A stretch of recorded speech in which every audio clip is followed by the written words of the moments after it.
dami po sa kanila ay umiiyak habang nagsasalita si Pangalawang Pangulo Inday Sara Duterte.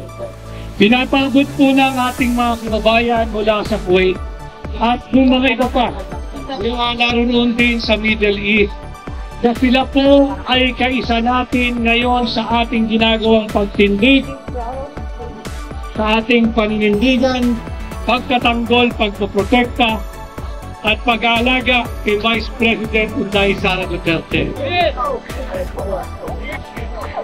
Kaisa rin po natin sila sa pagkondina ng maraming pag-aabuso ng administrasyon ni Bongbong Marcos. Kaisa rin po natin sila at milyong-milyong Pilipino sa labas ng ating bansa sa pagkondina sa maraming pagmamalabis, pag-aabuso at korupsyon na nagmumula sa House of Representatives sa pamumuno ni Martin Romualdez. Kaisa rin po natin sila sa pagpapakita ng suporta kay Atty. Zuleika Lopez na ikinulong dahil lamang hindi nagustuhan ng isang convicted na mambabatas ang naging tugon ng kanilang resource person. Dito lamang sa nagaganap na 19th Congress na mga pektinik, makakakita ka kapag hindi nila gusto ang sagot ng kanilang bisita sapagkat inimbitahan nila na uuwi sa kulungan yung taong inanyayahan, inimbita at kanilang tinaguriang resource person. Wala nang paggalang, wala nang respeto sa ating saligang batas. Huwag po tayong papayag. Alam mo ninyo, nakakalungkot na yung isang convicted na mambabatas ang merong lakas ng loob magpakulong sa isang resource person. Nakalimutan na ho ng Kongreso, ang daming pulis dito. Nakalimutan na ho ng Kongreso na hindi nila trabaho gumawa ng isang criminal investigation. Hindi sila law enforcement body. Hindi sila tulad ng PNP. Hindi sila katulad ng Station Investigation Division. At lalong hindi sila katulad ng National Bureau of Investigation. Yes. Ang trabaho ng mambabatas ay gumawa ng batas. Hindi maghanap ng butas sa tugon ng kanilang mga inindu. Nakalimutan na rin ng mga mambabatas na bukod sa sila ay hindi mga alagad ng batas, hindi rin po sila mga piskal. Hindi po sila prosecutor's office. Hindi po sila bahagi ng National Prosecution Service ng Department of Justice na merong karapatan at kakayahan at expertise magsagawa ng imbestiga upang malaman kung sino ang dapat kasuhan at kung ano ang kasong kriminal na dapat isampa sa korte. Hindi po trabaho ng mga mambabatas mag-aktang mga at higit sa lahat, nakalimutan po ng mga mambabatas, lalo na yung convicted na mambabatas,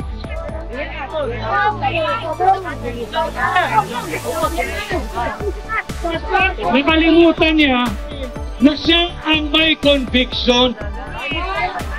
Nakalimutan niya na siya ay nakakalaya dahil umaapila lamang siya sa kanyang conviction. At nakalimutan niya at yung mga kasamahan niyang pilit tinatatawag na honorable na hindi sila trial body o trial agency. Hindi po sila korte upang magsabi kung sino ang guilty at hindi guilty. Hindi po sila korte para magbigay ng karapatang parusa ng pagkakakulong Kagaya ng ginawa nila kay Atty. Lopez. Ako'y natutuwa dahil nung isang gabi pa, nanawagan na po tayo sa ating mga kapwa Pilipino at naririto kayo, pangalawang gabi tumutugon, basagin na po natin ang maling kultura ng pananahimik. Meron po tayong tinatawag na undeclared martial law. Ang pagkakaalam ko, gumagana ang ating saligang batas. At yung ginagawa natin ngayong gabi, bahagi ito ng ating karapatan na nakaukit at may garansya sa ating saligang batas na magtipon-tipon ng malaya at magkaroon ng payapang pagtitipon. Ang pagkakaalam ko, buhay na buhay ang ating saligang batas. Subalit bakit ito?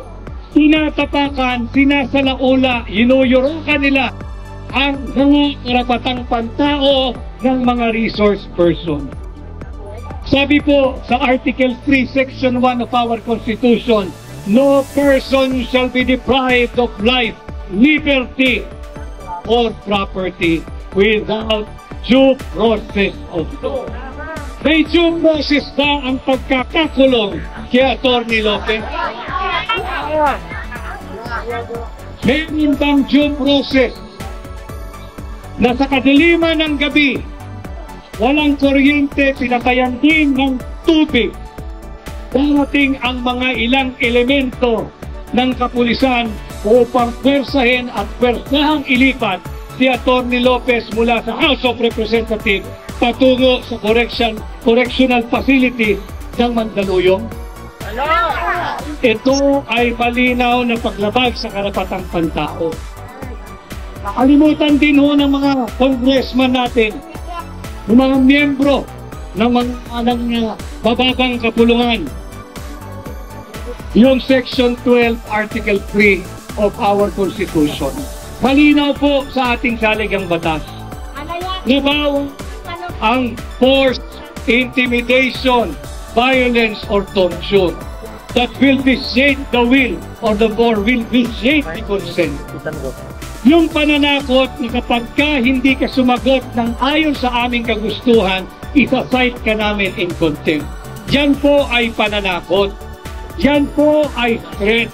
Yan po ay intimidation that vitiates the will, and that is unconstitutional.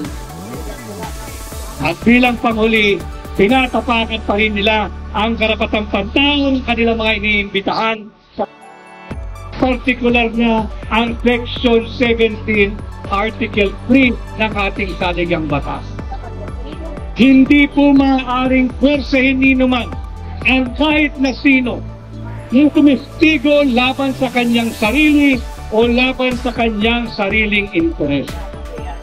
Sa Kongreso, pag pinatawag ka at hindi gusto ang sagot mo, pipilitin kanila, susubuan kanila ng mga salita na gusto nilang lumabas sa iyong bibig kahit naman hindi yon ang katotohanan.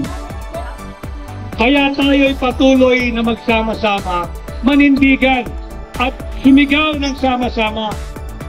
Tigilan na natin yung maling uri ng ating pananahimik.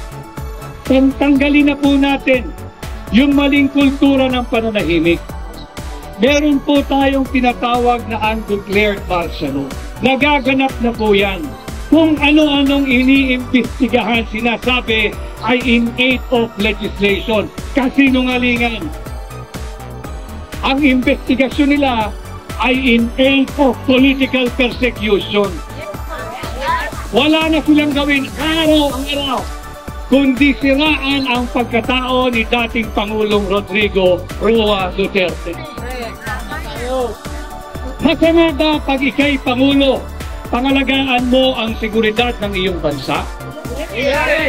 Masama ba na kapag ikaw ay Pangulo, habulin mo ang mga drug lords? Masama ba pag ika'y Pangulo, maglungsad ka ng war on drugs? Bakit nila sinisiraan patuloy si Pangulong Duterte? Ang tanging kasalanan ni Pangulong Duterte Dahil hanggang sa ngayon, ninyo, mahal ng Pilipino, mahal na mga sundalo, at mahal na mga pulis, si Pangulong Rodrigo Duterte.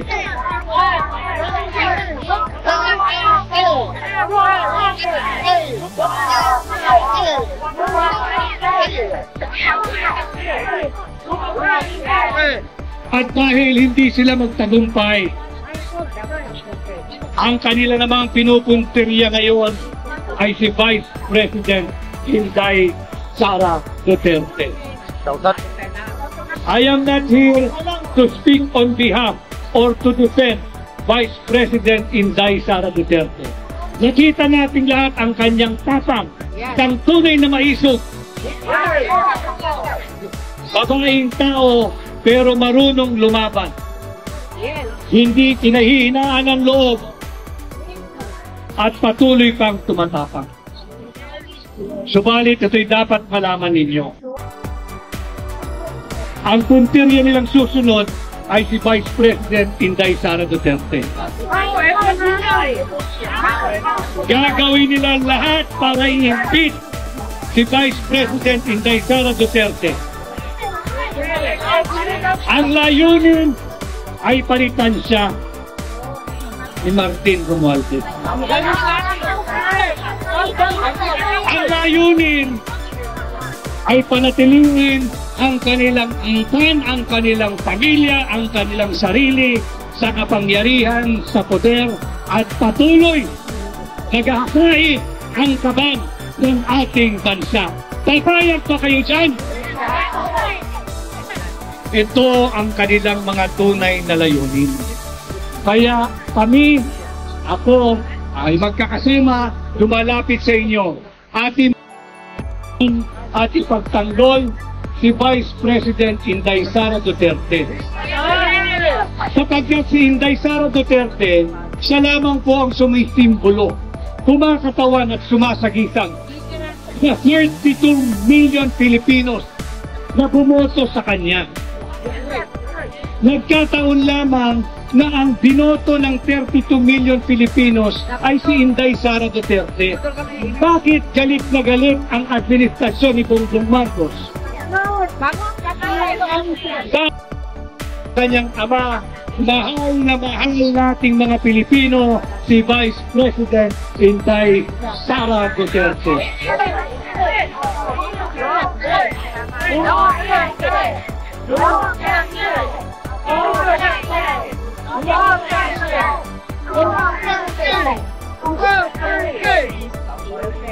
Kinakailangan na lalaman ho ninyo, pasalamat ako, napakaraming vloggers dito. Alam ho ninyo, yung anyo nung mass gathering o pagtitipon na ganito, nagbabago din.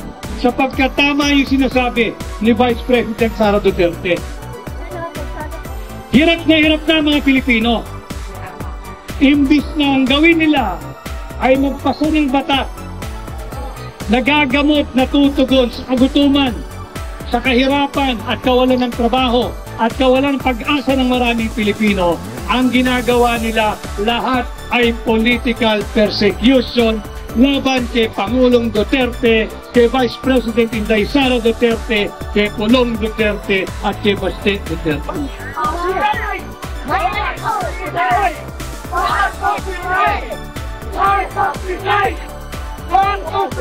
Bakit ba silang inggit na inggit at mahal na mahal ng Pilipino ang pamilya Duterte? Simple lang naman ang dapat nilang maging katugunan. Magtrabaho din kayo ng katumbas o higit pa sa trabaho at pagmamahal ni Pangulong Duterte na ipinakita at ipinamahal ng Pilipinas at sa mga Pilipino. Palike naman yung mga babae. Palike naman po dyan. 7,000 watching po tayo. Waliman din po ninyo pa yung like. na ang isa sa mga plano rin nila, yung pamimigay ng ayuda, pera po nyo yan. Pag kayo'y binigyan ng ayuda, kunin ninyo. Ako na ang nakikiusap, nagmamakaawa, kunin ninyo. Pera nyo yan. Hindi yan pera ni Bongbong Marcos. Hindi nyo pera yan. Hindi yan pera ni Martin Romualdez. Dalawang bagay ang pinagkukuhaan ng ayuda. O AIX o ASAP. Hindi po yan pera ng mga politiko. Yan po ay galing sa mga buwis na ibinayad. At dahil hindi sapat yung mga buwis na ibinayad, nangungutang po ang pambansang pamahalaan. Nang magbabayad po ay manggagaling sa buwis na ibabayad ng mamamayang Pilipino. Pera nyo po yan. Tanggapin po nyo yan. Pero sa pagtanggap ninyo, huwag nyo pong isuko ang inyong pagkatao, ang inyong dignidad, ang inyong self-respect, at ang inyong boto. Kunin ninyo ang perang yan, sundin ninyo ang nasa loob ninyo, sundin ninyo ang nasa puso ninyo. Importanteng nalalaman ho ninyo ito dahil mahirap naman na tayo'y nagsasalita lamang upang apaigtingin ang inyong galit. Hindi po. Ito po yung mga bagay na dapat nalalaman ninyo. Karapatan po ninyong malaman ito. Hindi na tayo lumalabas sa tinatawag nating traditional media. Kaya palakpakan natin ang lahat ng social media vloggers na naririto ngayong gabi. Sila po ang tinatawag nating new media. Sila po ang nagdadala ng totoo at tunay at makabuluhang balita sa mga tahanan, sasakyan, lugar ng trabaho, opisina, at maging sa ibang panig ng mundo. Kasing na ho yung ating mga kababayan sa ibang panig ng mundo, sa US, sa Kuwait, at sa Middle East. Sila po ay nakamatsyag sa inyo, nanunood kabahagi ng ating ginagawa ngayon. Makikita po nyo yan sa inyong mga views. Hindi naman ho pare-pareho ang channel ninyo, pero makikita ninyo, padami ng padami ang nagpapakita ng hindi pagsang-ayon sa ginagawa ng administrasyong ito.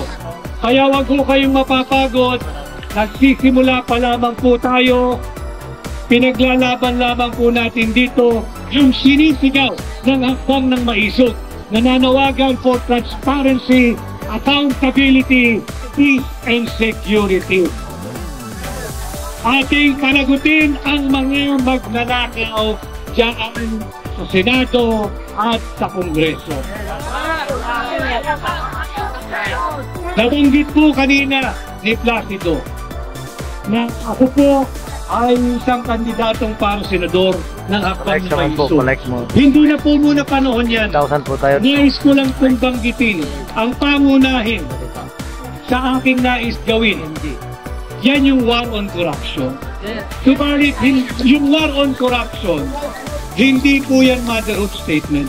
Kung tayo tutulungan ninyo, sisikapin kong maibalik ang death penalty.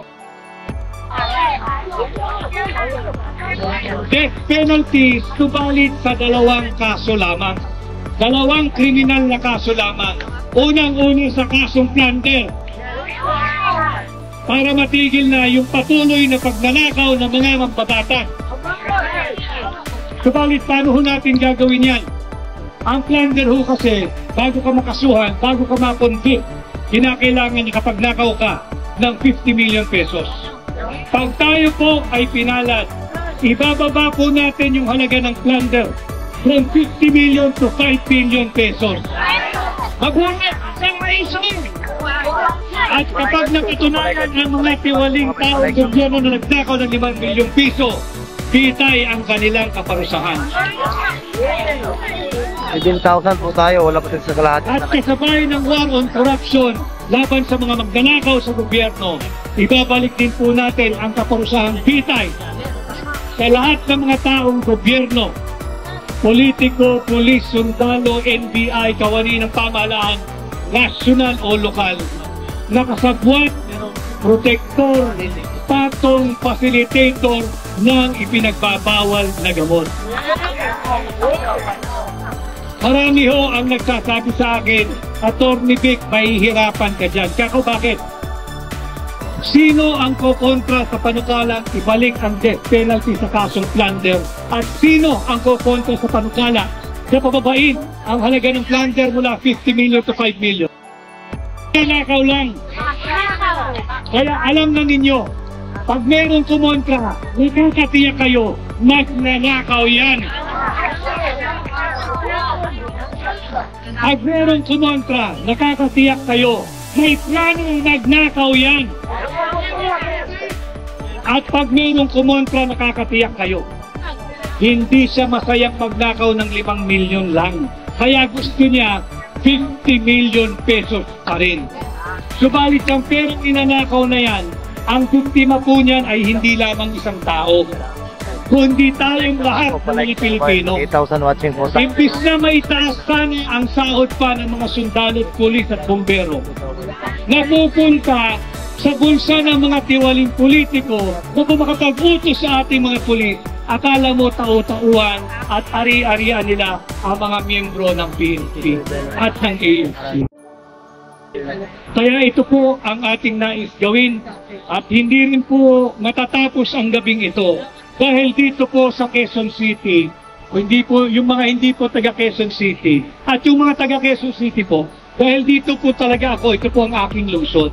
May kaibigan ho ako nung araw pa, matikas na barangay captain. Ang tawag po dito nung araw sa Quezon City, si Nini Tatay Digong. Kasama ko po ito nung araw pa. Acting din po ito. At nagsalita na po yung kagabi. At kagabi pa ho, kahit ako'y nasa Kuwait, kahapon pa ng umaga, nag-ugnayan na po kami dito sa ating ginagawang pagkilos. Palakpakan po natin ang kalaban ng droga at korupsyon, si Konsihan Tatay Larry Ludovica. Yan po ang kinikilala dito na Mini Tatay Digong. At alam din ho niya ang epekto ng droga dahil doon sa kanyang barangay nung araw sa Batasan Hill, talamak po ang droga doon.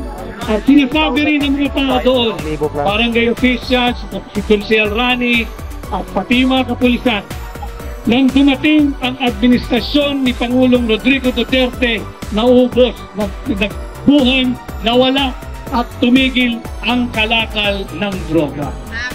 Kaya salamat Consel Rani at salamat din sa iyong suporta sa ginagawa nating pagkilos. Ay! Anong sukseso? We love you, Tay! At ganun din ho sa ating mga kasamang kapulisan dito, ating mga police officers, hindi po ninyo kami kalaban. Kami po ay kasama ninyo. Ang aming lumang pakiusap, ang pakiusap ko, kilalanin din po ninyo ang karapatan namin na malayang magtipon-tipon at payapang magpahayag ng aming kaloobin laban sa pagmamalabis ng administrasyon ni Bongbong Marcos na minsan kong tinulungan. Pagtaba ko kanina sa ito na hindi tinutulungan si Bongbong Marcos, simple lang ang sinagot ko. Hindi na siya tumatalima. Doon sa napag-usapan naming direksyon, maglilingkod kami ng tapat sa mga Pilipino. At hindi rin ako nagkulang ng salita sa kanya. Sinabi ko na noon, yung mga nakapaligid sa atin na ang tanging layunin ay magnakaw sa gobyerno, kaya ko yan. Pero hindi ko kakayanin ang paghusga at pagmumura ng mamamayang Pilipino pag hindi natin ginawa ang ating trabaho ng tama. Kaya ako'y naririto kasama ninyo at patuloy tayong magsasama-sama. Uli ho, patuloy nating protektahan, ipagtanggol at bantayan si Vice President Inday Sara Duterte. Maniwala ho kayo mga kababayan, pati yung mga nasa bahay, sa smartphone, nanganganib po ang buhay niya. Target po yan. Bantayan po natin si Vice President Inday Sara Duterte at wag po nating hahayaang mananaig ang puwersa ng mga kadiliman sa ating bansa. Patuloy po tayong maging maisog, magandang gabi at mabuhay ang Pilipinas At mabuhay ang Pilipino at mabuhay ang mga maisos. Mga kababayan, pagpupugay sa representasyon ng Bansang Maisog, Atty. Frank Rodriguez! Thank you! Thank you so much. Thank you so much. Thank you, Atty. Thank you po.